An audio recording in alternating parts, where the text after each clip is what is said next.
Ini memerlukan suatu penanganan yang sangat sistematis, tetapi sebenarnya tidak semuanya itu tidak bisa kita lakukan. Kita bisa melakukan dengan cara yang murah, mudah, dan cepat. Ini misi kita, mengenalkan bagaimana penanganan disaster itu dengan murah, mudah, dan cepat. Nah, ini yang kami lakukan. Kenapa cepat? Karena ketika kena siklon, orang-orang yang rumahnya misalnya hancur, dia tidak bisa menunggu pemerintah membuatkan huntak yang sekarang dijanjikan. Mereka punya huntak. Pengalaman kita di Palu beberapa bulan bahkan sampai sekarang pun masih ada yang menginap di huntara yang dibikin oleh teman-teman Jateng di sana. Yang saya membuat di sana donasi dari teman-teman Jateng.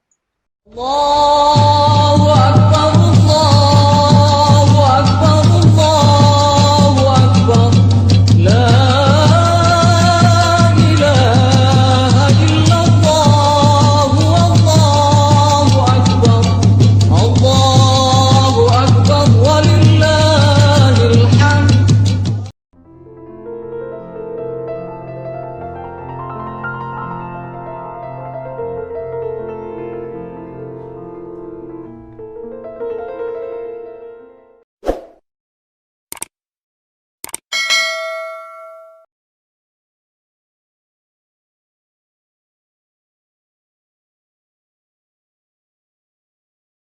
Assalamualaikum warahmatullahi wabarakatuh.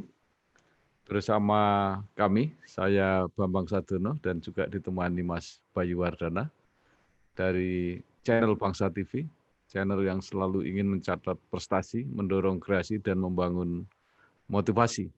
Kami akan mengisi kegiatan Idul Fitri yang karena berbagai keterbatasan, karena pandemi COVID, kemudian juga larangan mudik, larangan berkumpul, berkerumun, sehingga untuk bersilaturahmi kita juga dianjurkan secara virtual, maka Bangsa TV mencoba memfasilitasi bagi yang tidak bisa bersilaturahmi secara langsung, bisa memanfaatkan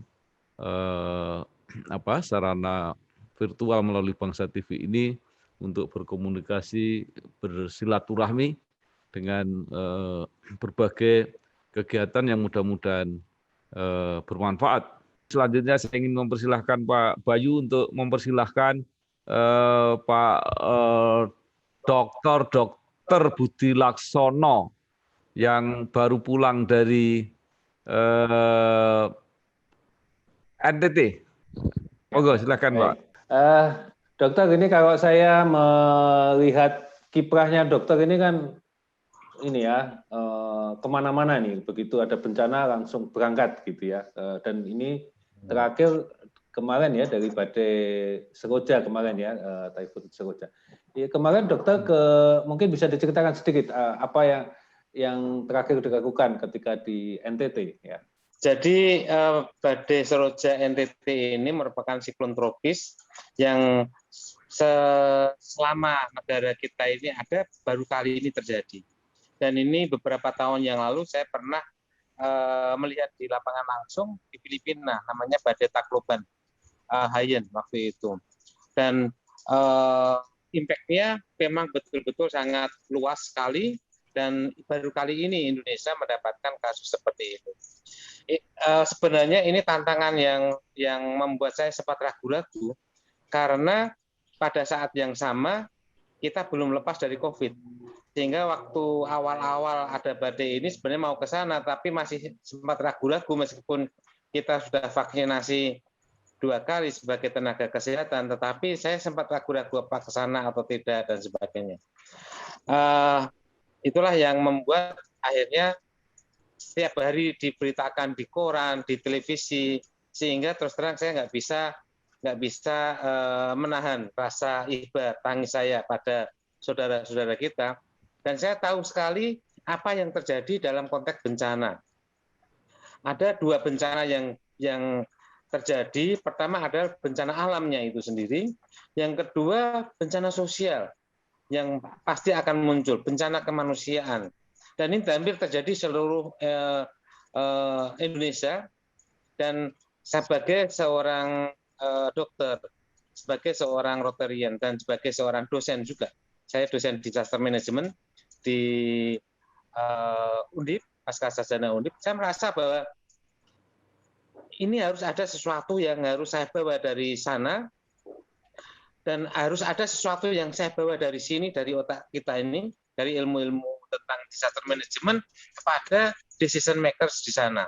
Dan memang faktanya, memang ada yang perlu kita sampaikan, dan senang sekali para decision makers di sana sangat welcome, sehingga kami leluasa menyampaikan apa yang menjadi aspirasi akademik kita tentang bagaimana melayani orang-orang dengan disaster management, apalagi dalam konteks siklon tropis, di mana cakupannya luas sekali. Kalau kita misalnya waktu di Lombok misalnya, atau misalnya di Palu yang lebih khusus, di Palu itu hanya satu kelurahan yang menjadi korban, atau 2 kelurahan dengan yang lain, yang menjadi sangat fatal. Kalau kita di Sigi itu hanya 1 dusun. Dusun Jono Ugi itu ada 5 dusun, hanya dusun 2 yang hancur lebur dan hilang desa dusun itu. Yang lainnya sebelahnya utuh sama sekali, nggak ada perbedaan. Tetapi dalam siklon tropik ini kita tahu bahwa itu kan tofan, angin tofan atau tornado yang diameternya bisa 100 km. Sehingga kita bisa lihat NTT itu banyak tersapu, mulai dari Polorote sampai Adonara. Sementara pusatnya waktu itu di Pulau Semau misalnya. Pusatnya malah tidak terlalu penting, tetapi justru putaran yang besarnya itu di Adonara, di Lembata yang jadi fatal. Termasuk NTT sendiri, Pulau Timur sendiri justru di luar Kupang yang menjadi fatal. Ini memerlukan suatu penanganan yang sangat sistematis, tetapi sebenarnya tidak semuanya itu tidak bisa kita lakukan. Kita bisa melakukan dengan cara yang murah, mudah, dan cepat. Ini misi kita, mengenalkan bagaimana penanganan disaster itu dengan murah, mudah, dan cepat. Nah, ini yang kami lakukan. Kenapa cepat? Karena ketika kena siklon, orang-orang yang rumahnya misalnya hancur, dia tidak bisa menunggu pemerintah membuatkan huntap yang sekarang dijanjikan. Mereka punya huntap. Pengalaman kita di Palu beberapa bulan, bahkan sampai sekarang pun masih ada yang menginap di huntara yang dibikin oleh teman-teman Jateng di sana. Yang saya membuat di sana donasi dari teman-teman Jateng. 2 tahun ini mereka belum dapat huntap, padahal cuma beberapa ratus keluarga saja, ya kan, seperti itu. Relokasi masih sulit dan sebagainya. Nah, ini jadi problem. Saya waktu ke sana, pemerintah lagi membangun huntap itu, saya lihat baru matok-matoki. Bahkan ketika saya mau pulang, baru ada 2 yang rumahnya disusun dari beton-beton yang diikat-ikat, dan nyusunnya sangat sulit sekali. Suatu saat ketika terjadi kerusakan pun masyarakat nggak bisa memperbaikinya. Nah, makanya kami menunjukkan kepada pemerintah dalam konteks disaster ini, orang yang tidak punya rumah karena rusak, homeless seperti ini, memang bisa kita titip-titipkan. Saat ini dengan konsep community based camp, itu bisa dititipkan keluarga-keluarga itu, keluarga yang lain. Tetapi sampai kapan? Berapa lama? Tentu saja menimbulkan konflik. Kalau rumah itu sudah ada 2 keluarga, yang satu ikutnya, ini nanti ada permasalahan. Makanya kami menunjukkan pada pemerintah bahwa sambil menunggu itu, huntara ini sangat penting. Huntara bukan tenda. Huntara adalah rumah di mana orang itu bisa nyaman, climate-nya juga enak, tetapi bisa dibuat dengan mudah, murah, dan cepat. Mudahnya siapa? Kita tunjukkan pengungsi itu bisa membuatnya. Kami ke sana, tim kami bukan tim yang besar. Kami cuma 1 orang. Pertama 2 orang dengan anak saya, dia seorang psikolog. Setelah itu cuma saya 1. Saya tunjukkan sebagai dokter dan sebagai tukang kayu juga. Kita tunjukkan begini cara membuat rumah. Begitu suatu saat sudah jadi, kita pasang ke tempat, 20 menit langsung berdiri. Bahan makanya bakunya apa itu, Dok? apanya? Bahan bakunya apa itu, Dok? Bahan bakunya kita hanya triplek, karpet, plastik, dan baja ringan. Jadi kita ke tempat itu sudah sudah terbentuk dinding-dinding. Begitu kita langsung ke tempat, langsung kita rangkai, 20 menit selesai. Dan waktu itu kami live YouTube maupun live di Facebook saya, mungkin di Facebook masih bisa dilihat, 20 menit selesai itu. Manfaatkan yang ada ya, bahan-bahan yang ada ya. Ya, dan di lokal ada. Murah. Kita cuma habis sekitar 4 jutaan. Dan itu bisa dipakai setahun, bahkan 2 tahun pun bisa. Nah, disinilah wisdom ini yang kami bawa kepada pemerintah daerah. Monggo kalau misalnya punya anggaran, punya apa, boleh ini cuma 4 juta saja, sehingga dari sekian yang mendapatkan masalah bisa didorong untuk ini. Bahkan sebenarnya kalau pengen lebih murah lagi bisa juga, seperti kita membuat di Lombok, kita cuma 2 jutaan. Masyarakat membuat, kita cuma memberi material saja. Dan ini juga di NTT saya melihat yang kontraknya seperti itu, 2 jutaan dilakukan oleh Yayasan Tunas Daun. Satu keluarga cuma diberi seng sebanyak 20, kayu sebanyak 16, kayu usuk, paku sekilo, paku usuk sama paku ureng, orang langsung gotong royong membangun jadi. Tapi karena Yayasan Daun ini juga tidak besar, sehingga cuma sebagai semacam patron-patron saja. Nah, saya juga sedikit yang kami lakukan, tetapi kami menunjukkan patron ini dan kami bawa kepada pemerintah daerah. Ini konsepnya dan monggo untuk di scale up. Dokter, saya mau tarik ke belakang dulu. Saya ingin tahu apa yang menjadi latar belakang atau motivasi dokter untuk fokus pada bencana, dan kalau saya baca kan juga fokus pada bangunan ya, tukang kayu tadi disebutkan. Kenapa Dok untuk pilihannya itu? Iya, ini fokus dalam konteks disaster ya. Ya. Sebenarnya tidak fokus dalam konteks ini. Fokus kami adalah humanity, kemanusiaan. Manusia itu punya basic need. Basic need dalam bencana itu pertama kesehatan. Maka kami ke sana, kami membawa obat-obatan, kami membawa bekal untuk makanan kami. Kalau makanan dia mungkin sudah dapat bantuan, kami bawa tenda dan sebagainya supaya tidak merepotkan mereka. Pertama kesehatan kita layani. Kemudian makanan. Yang jelas kita bersama-sama dengan Rotary, kita sudah mengumpulkan juga makanan, membantu pemerintah untuk menyediakan makanan bagi mereka. Kemudian yang sangat penting sekali, sandang. Kita juga membawa pakaian-pakaian, bahkan pakaian dalam dan sebagainya kita siapkan teman-teman Rotary. Dan kemudian yang lebih penting lagi untuk fase lebih digari, yaitu papan. Papan ini adalah dalam satu bencana, adalah awalan dari keluarga itu untuk menapak kehidupan normalnya. Jadi kalau dia masih ikut orang lain atau di dom, di pengungsian, itu keluarga itu belum bisa bergerak. Si laki-laki masih meninggalkan anaknya, takut kehujanan dan sebagainya, nggak bisa bekerja dengan tenang. Melihat istrinya masih di asrama bareng-bareng dengan ratusan orang laki-laki dan perempuan dalam satu ruangan, rasanya nggak nyaman dia untuk keluar bekerja. Makanya Huntara ini adalah solusi basic yang sangat penting. Makanya kami selalu mengatakan bahwa Huntara ini memang seawal mungkin lebih bagus. Bahkan kita lakukan ini sejak zaman dulu di Aceh. Orang masih berpikir Huntara itu nanti pada 6 bulan kita pakai tenda. Saya katakan, ya kalau Bapak sebagai seorang petugas atau pejabat ke bencana, Bapak tidur di hotel 1 bulan, 2 bulan, sampai 6 bulan, itu nggak pernah komplain. Tetapi bagi masyarakat yang setiap hari, atau bahkan saya, karena saya tidurnya, saya tidak pernah punya kesempatan untuk tidur di hotel. Saya dengan kapasitas yang terbatas, saya tidur di tengah-tengah orang-orang yang dalam bencana itu. Anggaran atau donasi teman-teman nggak saya gunakan untuk ke hotel, untuk mission ini sama sekali. Sehingga di situ kita bisa melihat nafasnya kehidupan masyarakat, sedih sukanya. kelihatannya mereka suka bareng-bareng, makan bareng-bareng, tapi mereka bagaimana keluarga lebih enak suatu saat punya kesempatan makan sendiri dengan anak dan istri.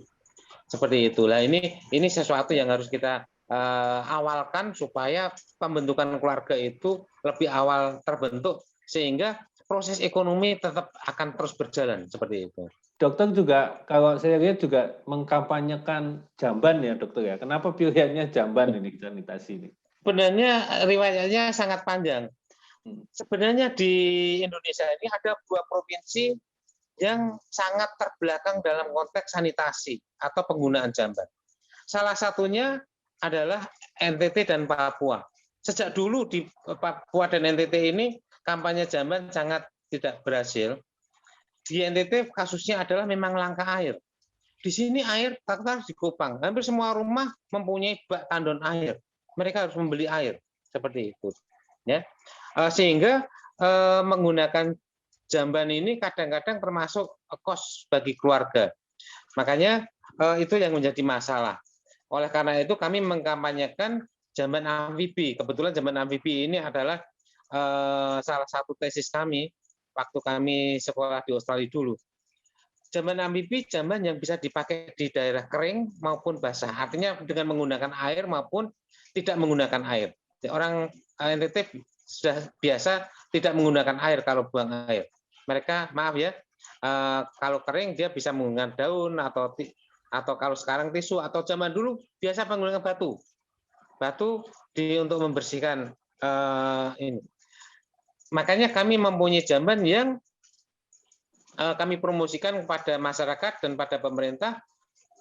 Hanya kemarin kita hitung di sana hanya sekitar Rp500.000 kita bisa mempunyai jamban yang bisa digunakan dengan atau tanpa air. Nah, sehingga harapan kami selagi di dalam bencana ini memang perlu sekali sanitasi untuk mencegah terjadinya lonjakan penyakit-penyakit diare, juga untuk basis kesehatan dasar di NTT yaitu sanitasi seperti itu.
Assalamualaikum warahmatullahi wabarakatuh.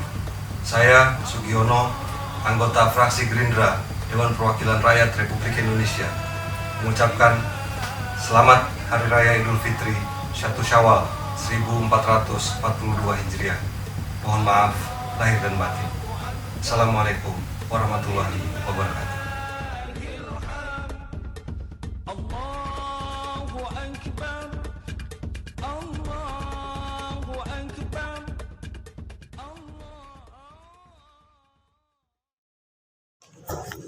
Terima kasih, saya sudah mendapat paket dari produk Jamu Jago. Terima kasih Pak Bambang dan juga terima kasih kepada PT Jamu Jago. Semoga tetap lancar dan sukses. Tuku kupat ning Ponorogo, ngaturaken lepat sak jiwa raga. Sego gurih ngombe dawet, ora mulih ya diampet. Matur nuwun.